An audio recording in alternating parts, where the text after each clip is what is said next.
Hello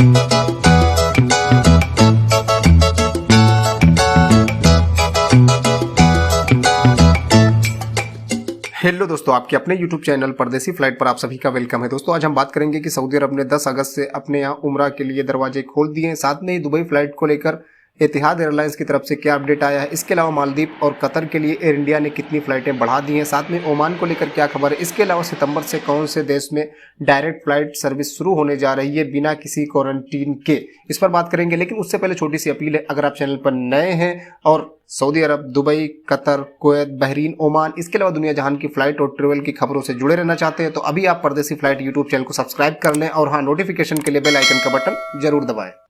तो दोस्तों, हज 2021 सफलतापूर्वक कंप्लीट हो जाने के बाद सऊदी अरब ने दुनिया भर के तमाम देशों के नागरिकों को उम्रा पर आने के लिए इजाजत दे दी है। उसकी तारीखों का ऐलान कर दिया गया है। हालांकि इसकी तारीखों का ऐलान पहले भी कर दिया गया था, 25 जुलाई से ही हो गया था, लेकिन 25 जुलाई से केवल सऊदी सिटीजन और सऊदी रेजिडेंट्स के लिए ही इजाजत दी गई थी। लेकिन जो देश हैं और जो बाहरी मुल्क हैं उनके लिए 10 अगस्त से यानी 1 मुहर्रम से इजाज़त दे दी गई है। लेकिन जो 9 देश हैं, इंडिया, पाकिस्तान, इंडोनेशिया, ऐसे करके 9 देश हैं जिन पर पाबंदी अभी लगी हुई है, वो पाबंदी उन पर जारी रहेगी। यानी वहाँ के लोग अभी भी डायरेक्ट उम्रा के लिए नहीं जा सकते हैं। हाँ, 14 दिन किसी अन्य देश में क्वारंटीन होकर फिर सऊदी अरब जा सकते हैं। तो सऊदी अरब ने उम्रा की तारीखों का ऐलान कर दिया है, लेकिन भारत, पाकिस्तान, इंडोनेशिया, ऐसे करके जो 9 देश हैं उनको अभी भी निराशा ही हाथ लगी है।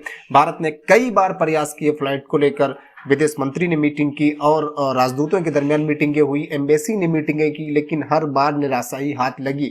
इसका मतलब साफ है कि अभी भी फ्लाइटें खुलने के आसार नहीं है। हालांकि आज सऊदी अरब के विदेश मंत्री पाकिस्तान आ रहे हैं। शायद पाकिस्तानियों के लिए कोई बड़ी खबर आने वाली है, शायद पाकिस्तानियों को जल्द से जल्द राहत मिल जाए फ्लाइट पाबंदी से। अब दोस्तों बात करते हैं इंडिया दुबई फ्लाइट को लेकर। तो इंडिया दुबई फ्लाइट को लेकर लगातार अलग अलग तारीखें बताई जा रही थी। अभी तक फ्लाई इमिरेट्स की तरफ से कभी कहा जा रहा था कि 25 जुलाई तक फ्लाइट सस्पेंड है, कभी कहा जा रहा था कि 28 जुलाई तक सस्पेंड है, तो कभी कहा जा रहा था कि 31 जुलाई तक फ्लाइट सस्पेंड है।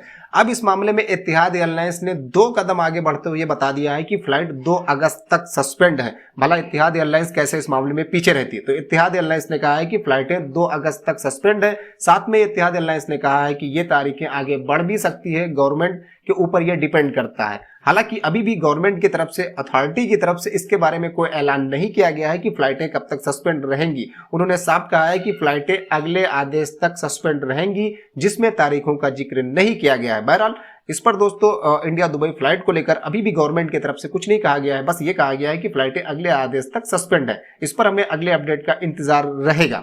अब बात करते हैं दोस्तों मालदीव और कतर की। तो अभी भी इंडिया से जो डायरेक्ट फ्लाइटें हैं सऊदी के लिए या दुबई के लिए या और देशों के लिए जहां पर पाबंदी लगी हुई है, तो इसलिए लोग इस समय मालदीव या कतर के जरिए काफी संख्या में लोग जा रहे हैं, जिसको देखते हुए एयर इंडिया ने कई सारी एडिशनल फ्लाइटें बढ़ा दी हैं, कई सारी फ्लाइटें और बढ़ा दी हैं मालदीव के लिए और दोहा कतर के लिए।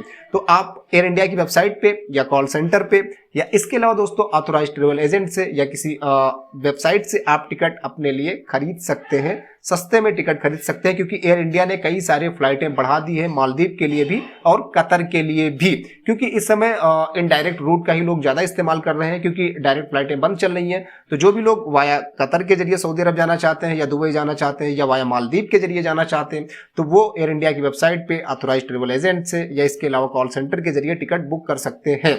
अब अगर दोस्तों बात करें ओमान की, तो ओमान ने जो ईद उल अजहा के मौके पर पाबंदी लगाई थी वो पाबंदी हटा ली है, लेकिन जो रात की पाबंदियां हैं शाम 5 बजे से सुबह 4 बजे तक, वो पाबंदी अभी जारी रहेगी। बहरहाल दिन की बहुत सारी पाबंदियां हटा ली गई हैं ओमान की तरफ से, लेकिन अभी फ्लाइटों को लेकर कोई ऐलान नहीं हुआ है। अब दोस्तों बात करते हैं सिंगापुर की। तो सिंगापुर ने बड़ा ऐलान कर दिया है, सिंगापुर की गवर्नमेंट ने बड़ा ऐलान कर दिया है कि सितंबर से क्वारंटीन फ्री यात्रा उनके यहाँ लोग कर सकेंगे जो लोग वैक्सीनेटेड हैं। यानी सितंबर से सिंगापुर जाने वालों को इजाजत होगी, कोई रोक टोक नहीं होगी अगर वो वैक्सीनेटेड है, और उनको किसी भी तरह से क्वारंटीन भी नहीं किया जाएगा। तो ये एक अच्छी पहल है सिंगापुर की तरफ से। उम्मीद करते हैं कि दुनिया भर के और देश धीरे धीरे पाबंदियों को हटाएंगे। खास तौर पर सऊदी अरब की अगर हम बात करें या दुबई की बात करें या और देशों की बात करें, तो हमें इस पर और दोस्तों अपडेट का इंतजार है कि और क्या क्या अपडेट आते हैं दुनिया भर के अलग अलग देशों से, खासकर भारतीयों के नजरिए से, क्योंकि अभी कई सारे देशों पर पाबंदी लगी हुई है। बहरहाल आगे और कोई अपडेट आती है, कोई जरूरी खबर आती है तो वो आप तक शेयर की जाएगी। इसके लिए दोस्तों आप चैनल को सब्सक्राइब कर लें, जहां पर आपको फ्लाइट और ट्रेवल्स की जरूरी जानकारी मिलती रहेगी। मिलेंगे दोस्तों नेक्स्ट वीडियो में, तब तक अपना ख्याल रखिए, खुश रहिए, गुड बाय।